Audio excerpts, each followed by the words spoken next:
The other night I watched a movie, and in the movie there was a young man, and he wanted to be a photographer like his mother. His mother was a photographer. So he was trying his best to get into a university in New York, I believe, to be a photographer. And I thought, how quaint, how interesting. Because I remember when I tried my best to get into photo school, and I did, and then I went back into photo school for more advanced studies, and it was one of the most exciting times of my life because I was going to learn photography. I don't think people do that anymore, do they? Learn photography? See this camera?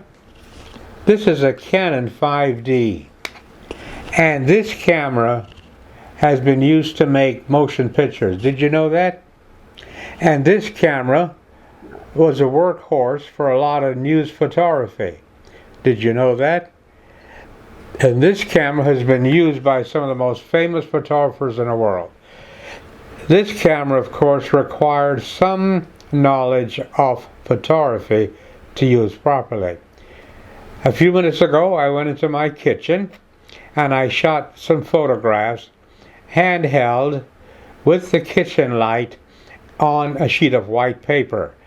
I could do that because I understand the principles of photography.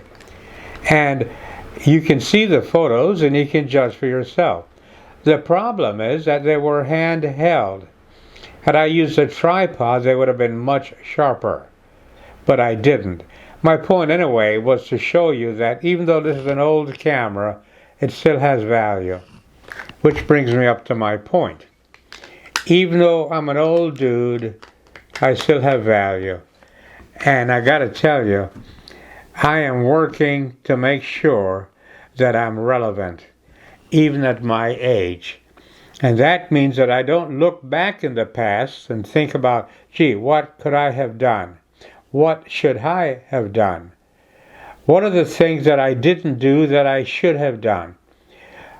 What are the things that I should have done that I didn't do? I don't do that because for every single time period, they are the relevancy of that time period. Solomon was right. Don't say how much better things were in the past, because they were not. I'm telling you, things were not better in the past. This is the most perfect time there is. This is the most wonderful time there is.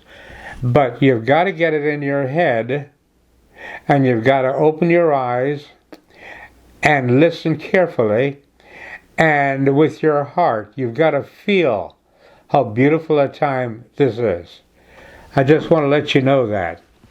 And above all, you've got to think for yourself, because don't let old people and old ideas stifle your intelligence and your desire to go forward. That's what you do at 10 o'clock at night when you can't sleep. You make a video.